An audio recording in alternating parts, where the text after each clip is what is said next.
หูอีกูหับถึง2 ทีถึงนี้กูแอนไปบ้านแม่ยายแก้วตันอยู่ คือได้ใจเนาะเนี่ยญาติโยมทั้งหลายมันกับมันนี่สกรรมเนาะเนี่ยอากาศตึงจังว่าสถาบันดาเปิดพี่น้องตะกี้อูเรื่องก็โตขี้ลงขี้ลืมเป็นสลืมสลือเงินนะสันเตียเขาเป็นเบาหวานจะว่ายังจับถูกอูปีนอูนี่มัดสมัยตะก่อนมีหลวงพ่อวัดเฮานี่ลงเฮานี่ก็มีต้นเอาโตเปิ่นก็เป็นเบาหวานเปิ่นเป็นก่อนเฮาก่อนโลถ้าว่าจะไปปะมันยังถ้าเปิ่นได้ฟังแต่นี่เฟเตอร์อย่างกับตัวเฮากับมีเจ้านายเขาถึงว่าเนาะเขาเป็นเลขาอยู่ตะเกินเขาเป็นเลขาอยู่ด้วยกันนี่ตัวอยู่เจียโฮมนี่แต่ไปเป็นเลขาอยู่แห่งอำเภอหนึ่งสถานทั้งหลายเปิ่นก็ไปเป็นนี่อะไรไปอบรมมันยังได้เปิ่นเนี่ยเนาะเป็นวิทยากรต้องคนเป็นเบาหวานนี่มันถึงปลุกใจเนื้อจะว่ายังเสเตียมจับถูกนะเอาโตเสเตียตังกรคือมาอบรมละอ่อนนี่งานวันเกิดหรือที่ยิ่งใหญ่ใครคนนั้นอีกอย่าเก้าเพิ่นเนาะฉลองกันในกลุ่มผู้ลุ่มหลงลาบยศสรรเสริญเรินทนงวันเกิดส่งชีพสั้นเล่งวันตายอย่าเจ้าแอกับแม่แกกับ อบรมด้วยกันนะแอกับแม่ชายเนี่ยดูเจ้ามาเป็นเบาหวานเหรองานมันเกิดของใครคนหนึ่งปัดโถลุเป็นไงเลยอ่ะหนึ่งว่าไปหนึ่งลุเขาก็ไปไขหัวเป็นอยู่นะสมัยตะกอนนะแล้วเดียวแม่เคยถ้าเขากึดดีบัดตั้งสมาธิบัดตั้งจิตหือใสบัดตั้งใจหือปิงว่าอัตโตจะไปยากมันว่าในกระตึงจิถูกญาติโยมอีปอญาติโยมอีแม่คนเฒ่าคนแก่ที่ฟังทั้งหลายนี่นะเต้าสันติจะเอาเป็นเต้เป็นว่าละอ่อนไขหัวกันยุ่มปุ๊กยุ่มปุ๋ยเต้าสัมมิกะอันนี้สาบหูกันทุเจ้าว่ามทุกข์กันสู่ทุเจ้าว่ามทุกข์มันไม่ดีอ่ะกูเป็นเบาหวานเอาไผ่กูตัวไปฟังคอดกำคอดเว้นกูเตี๋ยอันใดเป็นกำอันใดเป็นบาปละไปหันก่อนอันใดที่มันผิดมันถูกเนอะอย่ากะเนี่ยญาติโยมทั้งหลายมันต้องเป็นกระตึงเป็นปะนะโอ้โตโลจะพรตุปีเจ้ามีเพลงซ่อนทางวิทลายุเอาหันแล้วลังลุดกะมีเพลงที่ไหนมาซ่อนจ้าถ้าคนใดได้ยินเพลงก็ตักบอกอัตมาภาพจิมเนอร์เพลงที่ไหนตั้งใดสดมาลังตะกี้มันลุดไปกะมันเลยเสียงซ่อนเข้ามานี่ขอตักบอกตักข่าวเขาหาจิมเนอร์เขาจะได้แจ้งให้ตังสถานีวิทยุวัดบรรพตสถิตคืนสีขาวเจ้าเมียงลำปางเท่านี้เปิ่นได้ฮับหู้ฮื้อเปิ่นได้แก้ไขฮื้อเปิ่นได้ปลดไปไหลเอาออกให้อันหนึ่งจะเอาเฮาออกก็ได้ จะเอาเฟงออกก็ได้อีแน่โอ้นี่ยังว่าเราไปติดก็มันจะว่าอูอันไปติดบางปีก็ยังกันเนี่ยนะอีพ่ออีแม่มีฮันเตียปนีมุนเขาไปเตะอ่ะงานศพตุเจ้าอ่ะมันก็เป็นแปลกขั้นอย่างหนึ่งงานศพตุเจ้าไฟตึงเสาไฟตึงโศกกับเขาไปเตะคืนนั้นดนตรี3คณะอ่ะลงหลุดไปตึงนักร้องนึงร้องเพลงกันละฉันเจอตอนเธอเป็นไม้หรอมันต้องมาเป็นไม้อ่ะกูกับเบาเท่าเหมือนอะไรอ่ะมันมึงกับกูแต่จะเซียวกันนักร้องเลยแต่กะมึงเป็นไม้มึงไปเจอสาวตอนเป็นไม้นี่กูกับเบาเท่ามึงเจอใครสักคนนี่มึงเฮ้ยกะขึ้นไปติดท่านเขาไปถามเอาวันนี้มันมีติดมียังได้ฝ่องเขาก็ไปห้องปออาจารย์มาถามปออาจารย์กับปอเมาเราไม่สักการครับวายครับอันนี้ไผ่ผมเป็นปออาจารย์ครับโอ้ปออาจารย์ยังปอเมาล่ะเป็นยังครับเป็นยังครับวันนี้ที่ผมมานี่นะผมจะได้มาอันหลาดอันนะคือฟ้าอาจารย์ชื่อยังโอ้เขานี่ชื่อดนุพลดนุพลแล้วใส่ยาอย่างนะครับบุนีวังโสลมเคยดังยินนักร้องก็ชื่อดนุพลมีมันก็มีอย่างการหมดกันเนี่ยสตาร์วันดาผมเลยพี่น้องไปเจอมาหลายตีไปเจอมาหลายตาเนาะบางตีบางแห่งเอาไปติดเขียวได้ขึ้นเขียวเวทีบโลถามอาจารย์เสน่ห์กันหลงเราได้ขึ้นกูกันนะหามธรรมะขึ้นตังบนเวทีเลยกับเมียบางงานไปเจอมากับเดียกับตัวโลโตเตะตึกกึ่งตึกกลางขี้เราเขามาเราขี้เราเขามาหันเจ้าจังซ้อบันไดวะแต่งตัวเป็นตุเจ้าเหม็นแต่เหม็นว่าจังซ้อยังไม่ให้กูตุเจ้าแต่อย่างเงี้ย เพลงก็เป็นเสียงตู้ปีก็เป็นจังหวะมีถึงสองอย่างกะเนี่ยเราต้องฟังบอกกันเนอะญาติโยมพุทธบริษัทคนฟังทั้งหลายมันมีเสียงอันใดอยู่ในวิทยุก็ต้องรอฟังฝกก่อน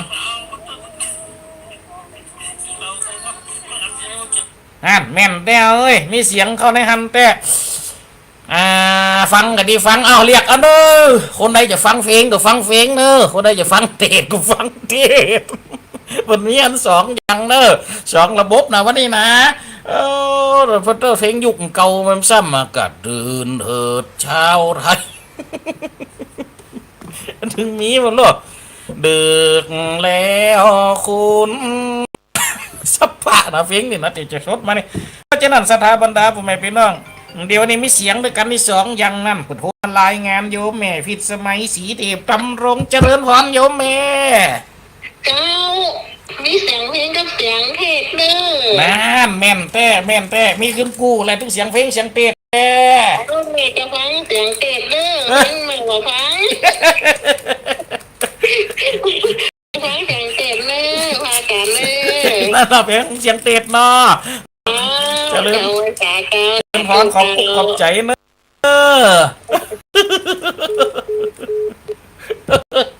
เอาแล้วเนอะมีถึงเสียงติดมีถึงเสียงเฟ้งดูเจ้าจะหล้ำไปร้องเฟ้งให้กล้ากันนี่ป้าเจ้าไฟอยากอะไรฟังเนอะวันนี้หนึ่งรายการมีสองอย่างทั้งเพลงทั้งเทศเจริญพรสาธุชนคนชาวพุทธวันนี้ท่านจะรับฟังในรายการของเรามีทั้งเพลงมีทั้งเจริญพรเนี่ยมีอันถึงสองอย่างมันยังป่วยหลวงก็แต่อันบริษัทจำลองป่วยหลวงอันนี้เนาะแม่นั่นนี่นะป่วยหลวงนะนี่ฝนตกกำนันป่วยหลวงนะนี่เนี่ยสถาบันดาผมแม่พี่น้องฟังอันใดดีเจ้าแม่สมจิตมันตักมาบอกตั้งในรายการเฟซบุ๊กไล่ถ้าทางเฟซบุ๊กนี่จะมีกระเสียงเนาะเราจะมีเพลงแต่เดี๋ยวนี้มันมีตึงเพลงตึงอันนี้นี่สถาบันดาผมแม่พี่น้องเนี่ยเพราะฉะนั้นเนาะอันที่เสียงที่มันสดขึ้นมานี่นะเป็นเสียงเพลงเดี๋ยวมันอาจจะมีการลุดเข้ามานะครับมีการลุดเข้ามา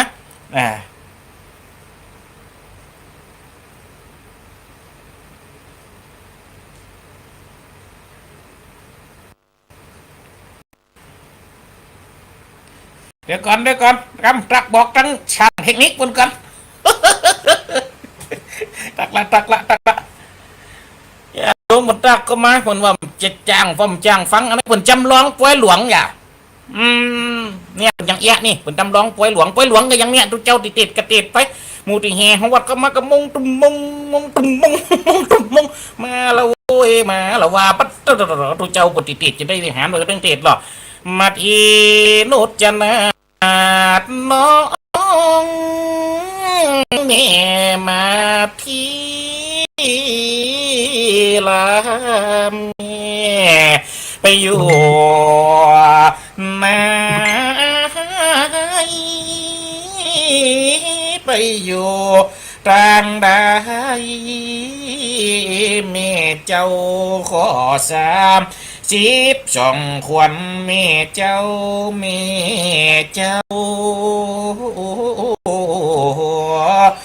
รีบมาเร็ว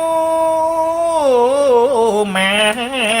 อย่าหลอกมูดีแฮต้องดอกกระแฮไปบางวัดเปิดกับมีการติดทำมันนี่แหมกำนะโยมแม่สมจิตตักมาละดีละแลโยมแม่แลได้ยินกระเสียงดูเจ้าเนาะก็มีเนาะเป็นป่วยหลวงแล้วเนาะก็มีเนาะเป็นป่วยหลวงแล้วเนี่ยบนเรื่องห้องว่าสถานต้องหลายประสาทสัมผัสอายตนะมันต้องแบ่งกันนะการฟังนี่เขาต้องเกิดพอเถอะเราไปฟังหลายตีเขามีอยู่หลายใจเขาสำคัญที่สุดการที่ฟังหลายตีมันจะเกิดว่ามีหลายใจขึ้นมาทันทีที่หนึ่งกับเสียงหนึ่งที่หนึ่งกับเสียงหนึ่งเพราะฉะนั้นประสาทสัมผัสอายตนะรูปเสียงกลิ่นรสเสียงนี่สัมผัสกับหู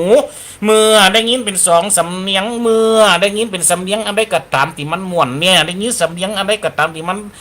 ตกลงปุ๋งใจกันไปเสียงเขาจะหลงล็อกเข้าไปอยู่ในหันทันทีเพราะฉะนั้นถ้าเขามีสมาธินะจะเป็นอย่างเอี้ยแต่ถ้าเขามีสมาธิฟังไหนก็จำได้ไหนก็จะเป็นการวุ่นวายฟังเหนือ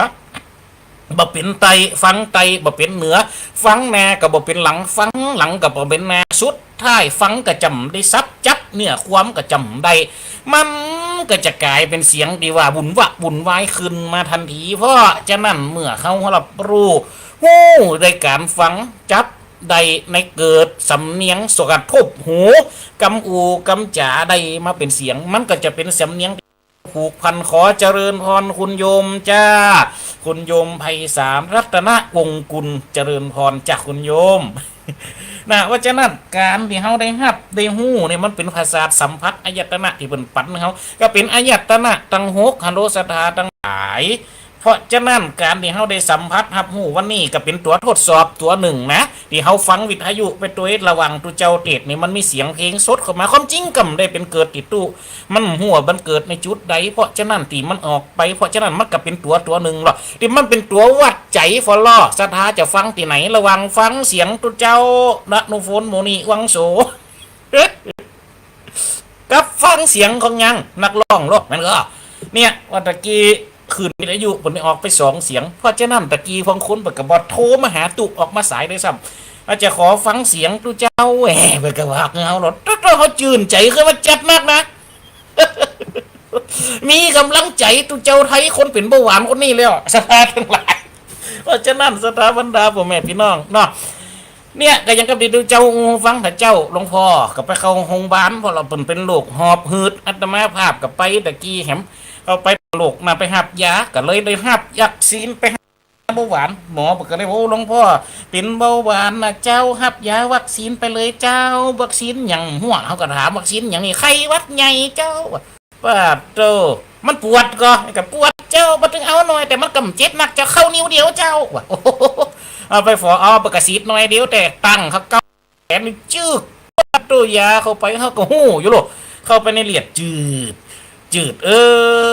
เขาก็ห้ามมาเนี่ยญาติโยมทั้งหลายอันใดให้กำเจเป็นอันใดให้กำเจครับหู้อโรคญาปรมาราภาความแบบมีโลกนั่นเลี้ยวลาบอันผาเสดญาติโยมทั้งหลายมันแม่นกำแม่นมันแต่กำแต่เพราะฉะนั้นกินยังกระตามเตอะคือต้องกินเป็นยากินอาหารคือได้เป็นยาบัดนี้กินยาคือเป็นอาหารเนี่ยสถาบรรดาพ่อแม่พี่น้องคนเก่าในเพิ่นบอกไว้นะแม่แต่ไข่เป็ดไข่ไก่เปิ้นก็บอกไว้มันธาตุต่างกันไข่เป็ดในเพิ่นห้องก็เป็นไข่ธาตุเย็นคนเก่าในป่าเด้อไข่ไก่เนี่ยเป็นไข่ธาตุร้อนเอาบนว่านะคนใดไข่ถ้าคนใดโดยธาตุเย็นคือกินไข่ไก่ถ้าคนใดร้อนนักลำไปเพิ่นคือกินไข่เป็ดปาดความดันกุ้งคือ กุ้งแปะนะเนี่ยญาติโยมทั้งหลายเจริญพรโยมแม่ยายน้อยบ้านธาตุโหกเจริญพรโยมแม่ยายเนอเจ้าแม่พาอยู่นะสาธุฟังตังวิทยุแลแต่กี้แม่มาตั้นไว้ว่าเป็นเพลงใครอ่ะเมียมูนามาบอกแล้วเขากระตากไปบอกตังเทคนิคช่างคนแล้วทางวิทยุนี่มันจะอันนี้น้อยเนาะตะกี้นะมันจะมีเสียงเข้ามาหน่อยแต่กำเป็นยังเนาะแยกกันเอาดีนะฝนตกคนย่างเนาะแม่นแล้วเดี๋ยวนี้ก็ย่างแล้วนะปูนตกก็ตกแดดอยู่ตะตกแหละตะวาแหละท่านพระครูเอาลงเฟซบุ๊กนั่นนะเขาหันในเฟซบุ๊กงามหมึกไปนาพระเจ้าทันใจนาวิหารพระเจ้าทันใจนั่นนะเอาหันทั้งวัดไม่ฟังอยู่นะเจริญพรนะโยมแม่นะโยมแม่ยายโยมแม่ยายน้อยบ้านธาตุโหกสาธุเป็นกำลังใจเช่นเดียวกันขอสุขภาพร่างกายแข็งแรงอายุมันยืนยาวนะแม่เนอ82ล่ะเนาะเปล่าเป็นยังแฮมหลายปีอยู่แฮมเหมือนอยู่ฟังกันไปแฮมเหมือนอยู่แข็งแรงเจ้าสาธุ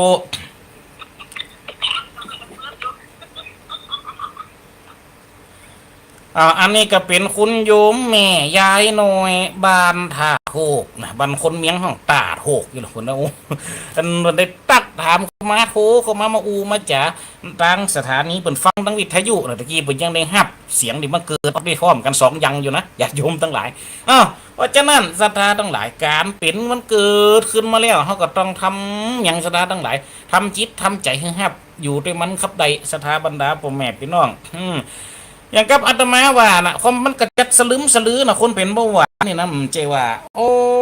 กำเดียวจะหายอิ่มใจนะญาติโยมทั้งหลายสันเตียบางทีบางครั้งสมัยตะกอนเขาไปไข่หัวใส่ทุเจ้าเป็นยุคก่อนๆในบนเต็นนะเขากับปั๊บไข่หัวจะ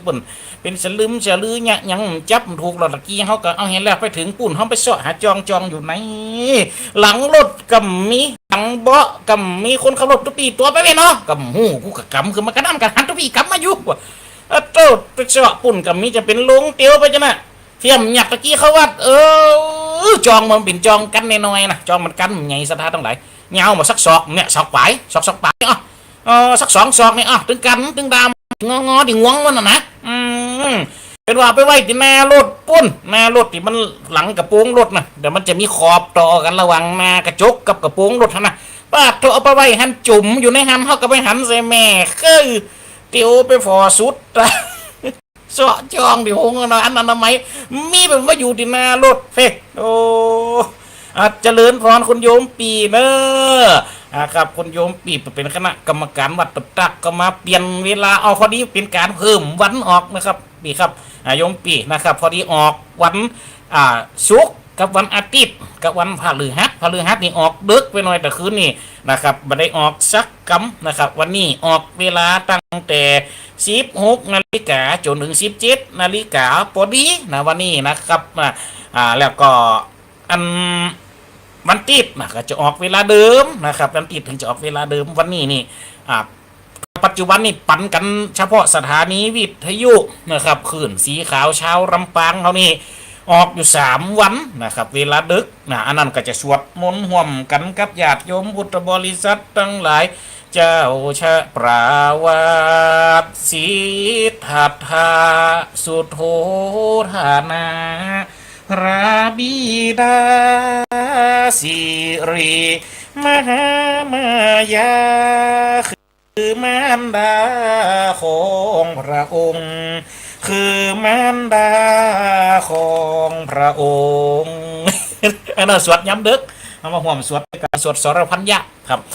โอ้กับว่าจองตะกี้ไปว่าเอาไปละเวลารถฝุ่นฝนลู่ดีกับมันตกหายที่ไหนเนี่ยญาติโยมทั้งหลายความเป็นถ้าว่ามันอันนี้คือมันก็มีความ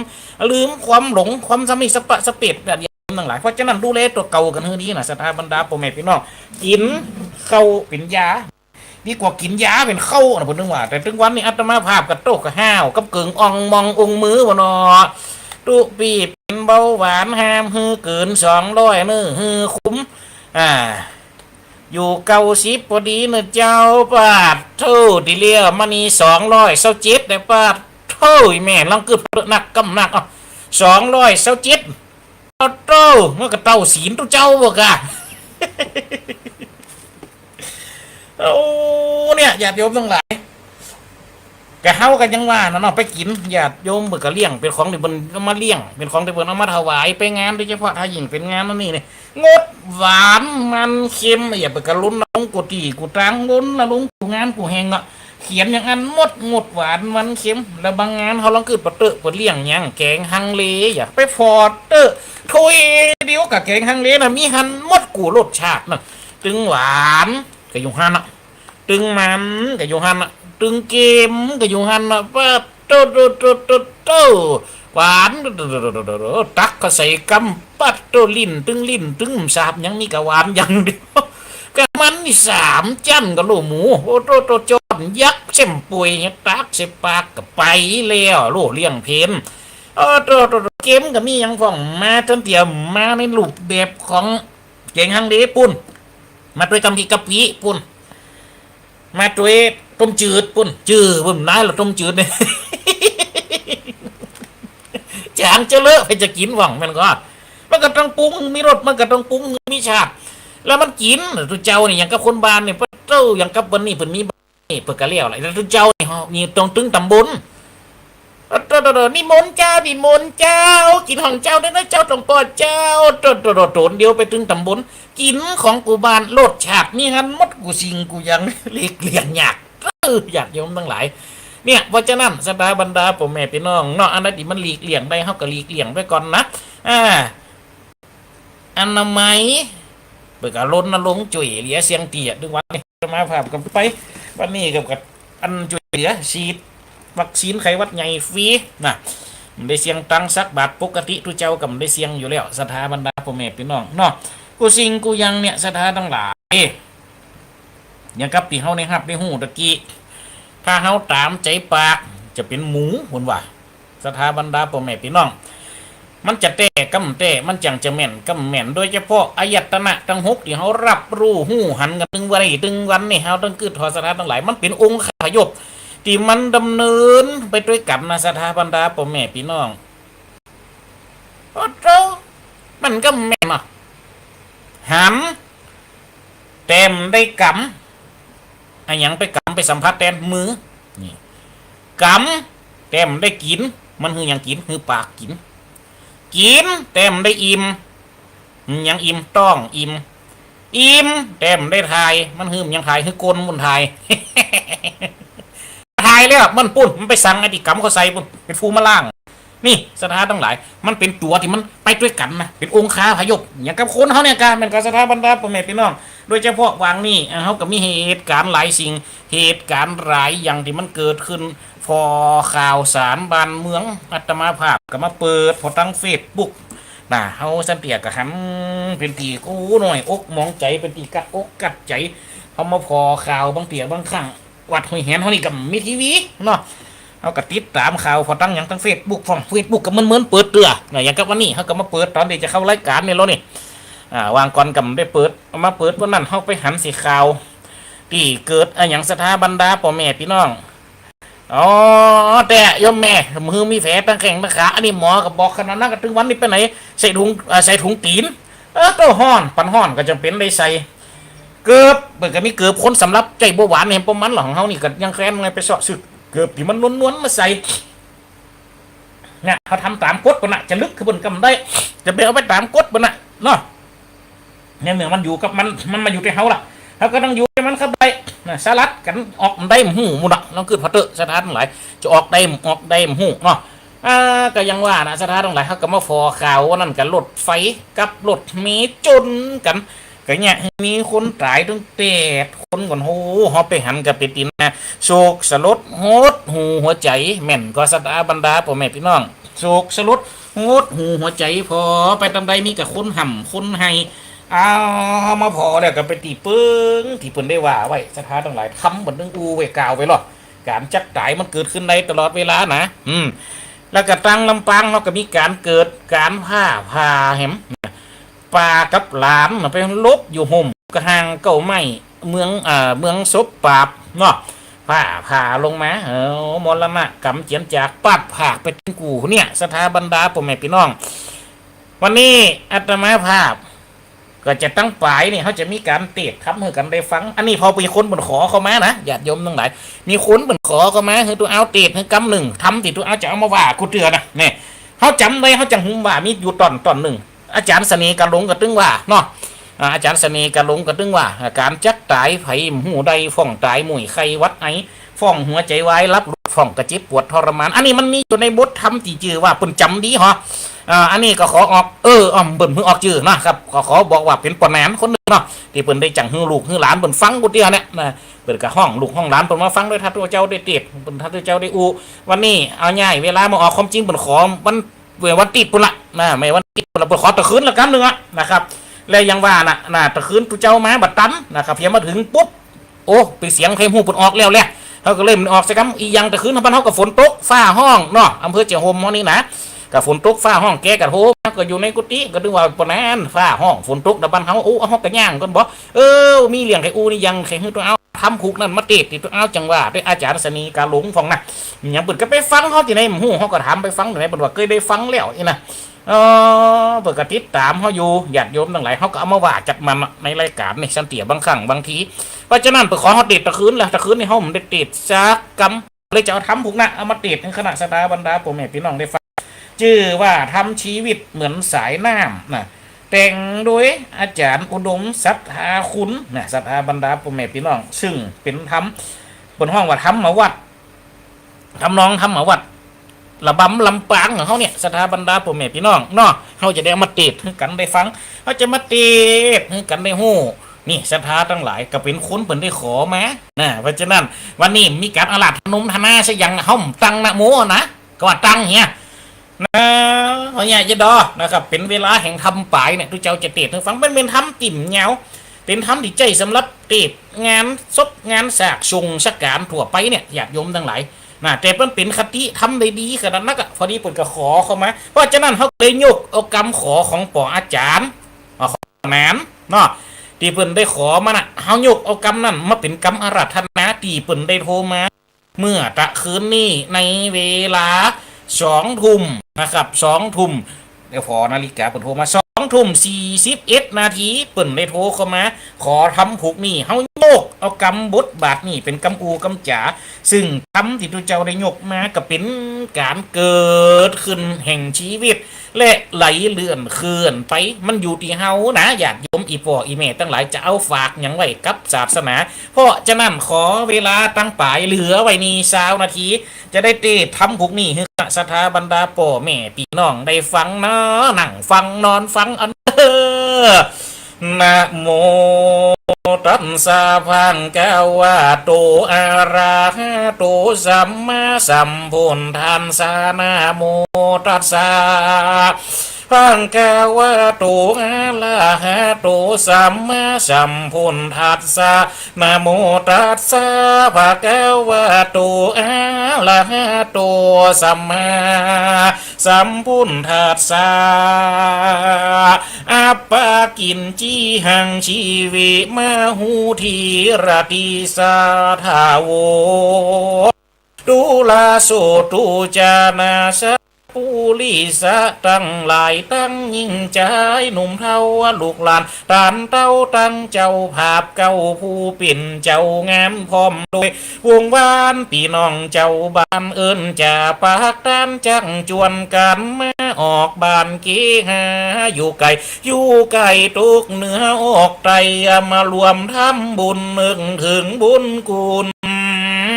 ผู้เป็นเจ้าภาพพร้อมผู้ราขาบเมียมอนปุนดีละวอนสังเวชอุบัติเหตุนั้นมันหลวงลายการจังตายภายบ่หูใดพ่องตายมุยไข่วัดไอพ่องหัวใจไว้รับรวดพ่องเจ็บปวดท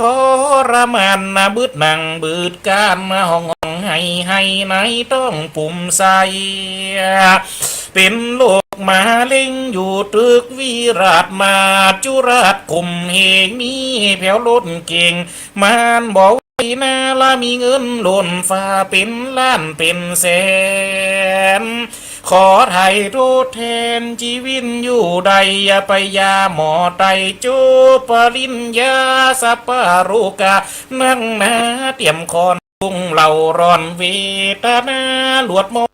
ระนาตายเสียกัวจอยพ่องตายเต้หน่อยย้ำกันละพ่องตายผ้ามานไหนต้องบางพ่องน้องตายไปยาปีใดอะไรสุกเศร้าว่าหนุ่มตายก่อนเท่าว่าลูกเต้าตายก่อนพ่อแม่มันถึงละบ่แน่สักงานกันถึงวันเนื้อพ่อแม่เจ้าแก่คนเท่าเผาสูบลูกหลานมันถึงตำนั้นนาทีปืนกล่าวไว้นะแก่เลนาสาธุเจนาสัตย์พ่อแม่หนุ่มเท่าแก่เอาละบรรดาเกิดมาในโลกบ่ปนทุกโศกสงสารภัยบ่อยู่มืนนั้นกำฟ้าตามีนาละพ่อนาบ่หันนะอย่าได้รำฝันประมาพายามันจุราชมันไหลติดตามทุกวันยามละวันยามคำเจ้าอะไรหือเท่าแก่จาราเจ็บแข่งข้าวเขาสวกไม่เต้าละเตี้ยวตังลุงนั่งอุทางออกปากแสนลำบากเล่ลุนชีวิตคนเปิ้นเปรียบไว้เหมือนสายน้ำไหลล่องไตละบอกกับขึ้นมาวันเวลาละ หลวงมันบ่หวนกำคืนมันกิ่วลืนชีวิตสัตตาทั่วหน้าเลยได้ความความวายดังบาลีไม่กล่าวไว้กาโรข้าฉันที่พูตานิสาปานิวาสหัตตานากาลาวิลาย่อมกินทรัพย์สัตว์ทั่วแม่พร้อมคำขายังตัวมันเองชีวิตก็เหมือนนักเรียนเฟชะขาดใจละยุ่งหยาบขุนมัวจุงควายงัวไปคาทายังจะปืนกะบุ้มติละตุงนาที่เก้าบาทละพญามันจุรัดตายชีวิตวั่มไว้ละวั่มว่าละหูดสันรอเหตุนั้นอย่าได้ประมาทละมันจำศีลภาวนาละศึกษาธรรมะวันศีลวันพระกินตันหยาดน้ำกำศาสนาจักเป็นมังกาหุ่นต่างไปหน้าขึ้นสู่จำฟ้าฝั่งนิราปันกำจันไพมันลานเป็นต้นเหตุคือตัวกิเลสบอกปันตุนตัวลังหายมืดมัวใจดำกำเศร้าบางต้องแก่เท่าดันหาป้าลูจะหูนาหูมูปอเขาหีบเขาร้องตีกองมองปืนเฮตามใจบ่เจยปานละปีตีลิงลูละมีแต่กำอูวโรกองทำมาตีเจใจดำเหมือนกับมินมอละบ่ได้ว่าย่อไผละหูอยู่ปันตากดักอยู่ในใจเจ้าพูดคนไทยละมีละยี่หอละมานังโจก็รำสินฟังธรรมมานะยังไก่ตำฟ้าจงองค์เจ้าอุสาบกินเหล้าสุรามีไหลฮิริโอตปาบ่มีความละอายแก่ใจจังเอาบุญในปุกหัวงำเก่าปาตัวมุนเศร้าเปดเปียมมุนทิมตีเตโคซีนปรู้เจมเจงทำท่าลีเก่งละไปนั่งเอาจึงสุ่มพอสุ่มปืนกำปืนไว้แก่พอกินเข้าเท่าละพอปีเดือนวันมันแต่เรียนละหมู่มวลชั้นเท้าอางปีน้องมานั่งซอซ่องหมากปวงล่วงลายตึงยิงตึงใจนางยายปิ่นโทยแต่งกายเหลี่ยมลอยใส่ซอยซุ้มแหวนนาฬิกาแขวนผูกคอมือไว้พองอยู่บ้านเหนือพองอยู่บ้านใต้อยู่ไกลมาร่วมทำบุญกุศลนวลเพิ่มคุณไปนาละผู้จากลูกละลูกละเมืองคุณทาวาดตัวตนทำบุญไว้มากก็หากไปสู่ตั้งดีองค์รามุนีกล่าวไว้สู่โคปุญญาสา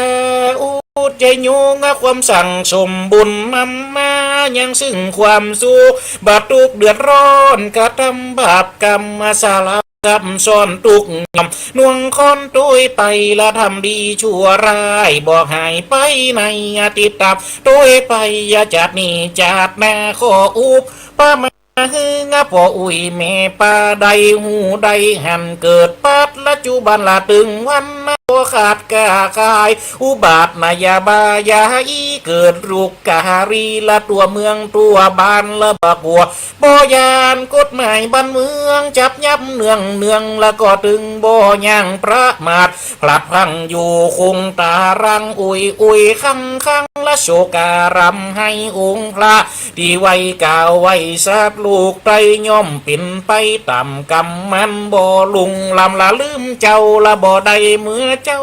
ก็เอาเมื่อไงละบ่ได้เมื่อควายก็รอคำละบ่ได้ละเดือนนี้เดือนจีปีนาริวเรจะตามการเวลามินชาละวิชาละมีหลายประเภทเป็นต้นเหตุอาจชยกรรมมาโลบบังอำตุม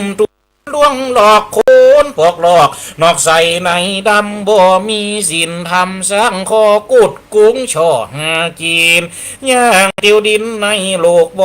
ริโภคตัณหาละวิชามืดบอดเลยบ่หูหอดบุญกรรมมาจุงจุดจำไว้ดังพันลานาบ่อย่าจาเรนา มนุษย์สาประกันเกิดมาเหมือนกันจูผู้ว่าไผ่ไผ่ก่อหูตัวปิวเอกาลก็มีวันทาเครื่องนุ่งขัวย่องเกิดมาจากต้องแห่งห้องมันละเขาของสินทรัพย์ต้องสะเวงหาเมื่อใหญ่ขึ้นมาตามหาอยากได้สำรับใจ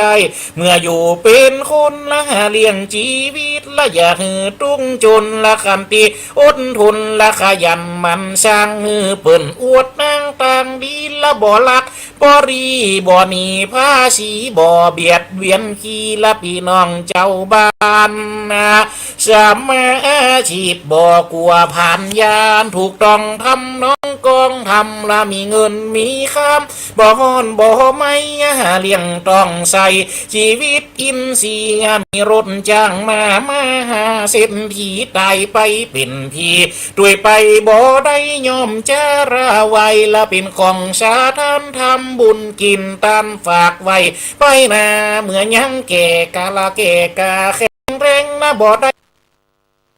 กินแห้งเมื่อลาเมื่อยามความนาละเมื่อมอนสุ่มกับ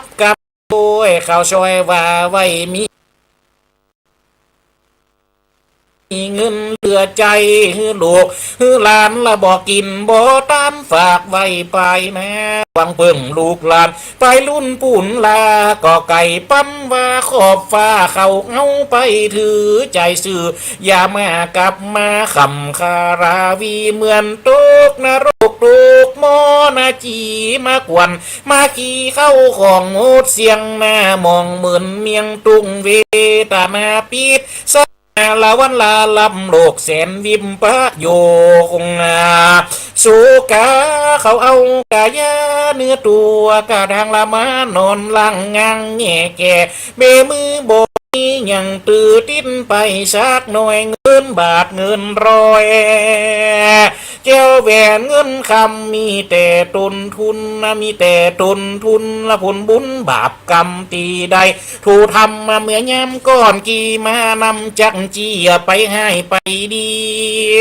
เป้มือเขาซีดเลือดปอบ่มีเขาเอาลาวาลีมารดมือเจ้าหลวงลายอดเอาลูกเต้าเล่นลานความอาทีทานวิญญาณของเจ้าไปสู่สวัสดิ์จันเก่า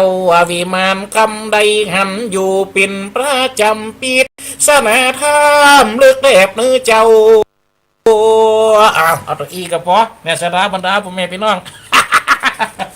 ทำพวกนี้ชื่อว่าทำชีวิตน้ำเปรียบชีวิตเหมือนสายน้ำหรออย่างนั้นเด้อเสียงพวกคดีตอสนีกาหลงนะ กระเตดเป็นกันพ่อคุณขอมาขอทำอย่างอีมันมีกันเตดหรออลัดจะนาอลัดธนาจะนี่มันเป็นอย่างเอากระเตดใดเจริญพรโอ้สลาตุ้งเวียงระกันกาบนมัสการครับก็ขอเจริญพรเช่นกันเนื้อสลาเนอเนี่ยสถานทั้งหลายเป็นเปรียบชีวิตคนเฮาอย่ามันมีอย่างของลองขึ้นพอเตอร์ได้มากระจายไปเก็บไว้ก็เป็นของพอสุดท้ายมีมรณะกรรมเจียนจากปัดหักจากมนุษย์สโลกกาเข้าของสินทรัพย์ต่างแสวงหาเมื่อใหญ่ก่อนมาซ้อหากันได้เฮาไว้ตีไผสุดท้ายจะไปตกอยู่ตีไผลูกหลานตันเต้าคณะบรรดาพ่อแม่พี่น้องเมืองเตือบางครั้งจนก็ลืมตัวเก่าได้กินยังกอได้ทำบุญไว้กอกได้ฝากยังกับโลกมนุษย์ไปนี่ไว้กอบางเตือบางครั้งเงินคองหามาเอาใจกลัวจะใจกับกลัวเสียงจะกินกับกลัวอันผ่านจะตานกับกลัวเสียงกองเปลี่ยงงอมใส่ ว่าเล่นได้เด้อทั้งหลายเจริญพรโยมไม่ย้ายแกหัวใจเลิกทำพวกนี้ค่ะมาเอาจบสักกัน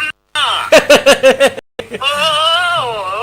มันจะนี่ที่ต่างฮัลโหลเลี้ยมน้อยดิวะเลี้ยมน้อยหนึ่งนั่นน่ะเลี้ยมน้อยก็ยังมาจบเดี๋ยวม่อนเต็มม่อนว่ะม่อนก็ม่อนนะค่ะได้ยังไงใครว่าเนี่ยอันนี้พังเขาไก่เสียงไก่ขนาดเลยเสียงม่อนก็เสียงกระม่อนเสียงกระม่อนนี่ทำกระม่อนเปิ้นกับเจ้าของ เหมือนกันเนอะเต็มมดเต็มใจขนาด เป็นใจแหละสัตว์ โอ้จ้าเป็นกำลังใจให้เลย เจริญพร ผมมีการเทศอย่างเดียวน่ะ เป็นหยัง โทรมาเป็นกำลังใจคือกันเนี่ยกำลังใจเป็นกันเทศเนาะ เป็นกำลังใจสาธุ จ้า โยมแม่ยายอ้าวต่อไปเนอะแม่ยายพรร่องวัวแดงเจริญพร โอ้โหมืดฝนเลย เหมือนต้องปุ้นครับมืดฝน มืดฝนด้วยตึ้งลมด้วยเนี่ย ตั้งฟรีนี่ตั้งได้ตั้งหนวกไปฟอกจะได้ห่วมเลยนี่ ถ้ามืดแบบนี้น่ะ ลมด้วยเฉยๆเลย ลมสู้ๆแล้วแหละตั้งปุ้นแหละตั้งฟรีนี่แต่ว่าขนาดนักนะ โอ้แต่ว่าอย่างเงี้ย อ่า ตายตายได้ถึงรวมฝ้าห้องเลยเหรอ อืมฝ้าห้องได้ฝ้าห้อง แต่ว่าฝ้าห้องอ่ะ ก็ดีลูกห้องก็ ได้ตั้งห้องเลยเพราะมันไม่เป็นใจกูนะตั้งแขนอะลมด้วยนี่ อืม ตั้งแบบนี้อ่ะ แล้วโอ้ฟาดวัดแต่ว่าเหมือนกันอะวันนี้จะได้ห้องอยู่ในห้องไว้นะออกอากาศเฟ้ เดี๋ยวนี้ลมมาโชว์ๆเลย นี่ไปฟอต้องนอกกันเตี้ยนี่ได้สักกรรมเขาเรียกกันจะไปฟอ เอา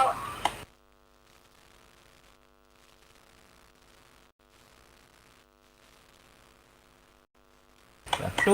ธุ ไว้ฝ้าห้องเลยดีเลยนี่ เฮ้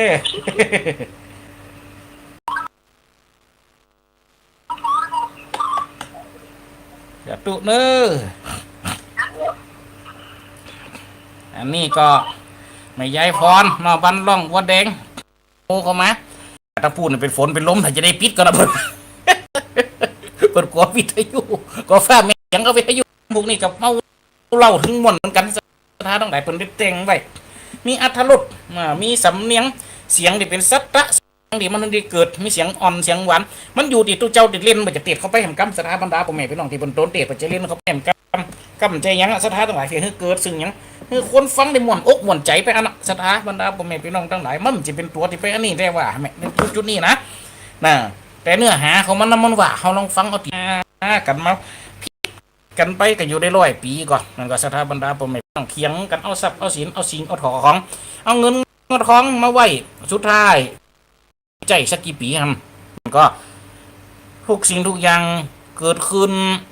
ตั้งอยู่ดับไปมันจีกะเนี่ยสถาบรรดาพ่อแม่พี่น้องอย่างอัตมาภาพถึงวันนี้นะเอาละอ่อนรวมตัวกันเนี่ยภาษาเนี่ยอย่างกติจุเจ้าลูกไอ้ผลว่าเขาเรียกเขาเนี่ยจุเจ้าภาษาเนี่ยเขาเอาละอ่อนมารวมตัวกันก็เพื่อยังสถานทั้งหลายการตายนี่ใครหัวมันเกิดขึ้นเขาฟ้องว่าคนได้เตรียมอะไรยังนะเราเกิดพอเตอถ้าว่าเขาจะเอาเป้งเอาหนักลำไปสถานทั้งหลายไปหายังมาเป้งมันหนักลำไปก็ยังว่าของกระซูมได้ในเขาเป้งหมอกราคาเป็นสู้ได้เนี่ยสถาบรรดาพ่อแม่เป็นต่างช่วยกันไปอีกอย่างหนึ่งก็เพื่อยังสถานทั้งหลายเราอ่อนได้หูกล้าของทรัพย์ของสินของเงินของทองกว่าจะหามาได้เต้าเขาเนี่ยใจว่าอันว่าเอียดสั่งมันอย่างนั้นสอนมันอย่างนั้นต้องไล่เนี่ยอย่างอีต้องไล่เนี่ยอย่างนั้นจดเล็กอย่างอีจดอย่างเอาภาษาขึ้นใส่เอาอย่างยิงเฮก่อนยกขึ้นลุ้นเขาก็สอนมัดกูสิ่งกูยังดีหรือมันหายเพียงโมเนี่ยสอนอย่างกับดนตรีแหนแห่ตุลิเนี่ยนนถีถึงวันนี้สอนนี่ครูมาสอนป้องเตี่ยครูเปิดกระใจดีเปิดกับเอาตังค์กับพี่นะญาติโยมทั้งหลายมาช่วยสอนฟรีๆกับนี้เนี่ยเพราะฉะนั้นเขาเป็นการช่วยยังเพื่อเป็นการให้สังคมเรานี่ให้สิ่งงามๆมันอยู่กูสังคมมาไปเพราะเงินคำสินทรัพย์หาได้มากับเปลี่ยนมือไปตามมันสถานทั้งหลายดึงวันนี้ประตูผมจะหวังกำไรหวังอย่างนั้นสถานทั้งหลายขอมันกลุ่มละอ่อนเดี๋ยวมาช่วยมันเนี่ยการอย่างงานคือเขาได้หู้กาของทรัพย์สินเงินของกับเปาะสถานทั้งหลายเพราะฉะนั้นกูสิ่งกูยังมันมีมามันก็มีไปตามมันตุกกระจ่างยังสุกกระจ่างยังมาอยู่กับไผ่มันจะเหมือนเพราะฉะนั้นสถานดาพ่อแม่พี่น้องเนาะการการจ่าการพันลนาวันนี้ที่เขาได้ปะกันมาตั้งแต่เจ้าเรามาจนสุดปลายเอาทำมาคันกลางไว้เป็นตีสะกิดใจได้เกิดความอันอย่างสถานทั้งหลายบ่ได้เกิดถึงความอะไรตุกหลงไหลอยู่ในวัฏฏะสงสารสังสารวัฏ มันก็มีตึงแต่ของมันก็มีตึงแต่เล่นของอยู่ผสมผสานอูจากันไปเพราะฉะนั้นที่อูที่จากันพลานาวันนี้อาตมาภาพก็เดินตามมาจนถึงจวดเวลาปลายของรายการแล้วเพราะฉะนั้นก็ขอบอกลาเพราะตอนนี้ก็เหลียงเห็นนาทีเดียวก็ขอลากับคณะศรัทธาคนฟังไปต่ออีนกสั่งลาฟ้าป่าสั่งลาหนองเต่าหน่อยลาอองมองสั่งลาเขากบลาเขาหูเสือลาจากทำนกเขาลากรป่าใหม่กำอูกำจ๋าพันนาก่อนไกลบาเดียวนี่ก็ได้เวลาขอจบสิ้นแล้วกำอูกำจ๋าขอจบเวลาไว้เพียงต่ออีขอจบเวลาไว้เพียงต่ออีขอความสุขความเจริญนี่จุงนี้แก่จิมเจ้าเก่าเงามุนละศรัทธาพ่อแม่พี่น้องให้อยู่ดีมีสุขวูดที่ดำเดินจุ่มเนื้อเย็นใจกูคู่กูคนนิดจังตุวังเตียงแต่ดีหลีจิมเตอ